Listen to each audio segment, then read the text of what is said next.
My building boom from Iran, very scary.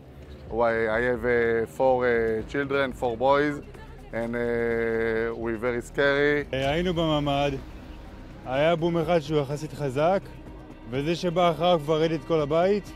הוונטה של המזגן נפלה עלינו, ואחרי איזה רבע שעה יצאנו החוצה, וראינו שכל הבית גם הוא נשבר.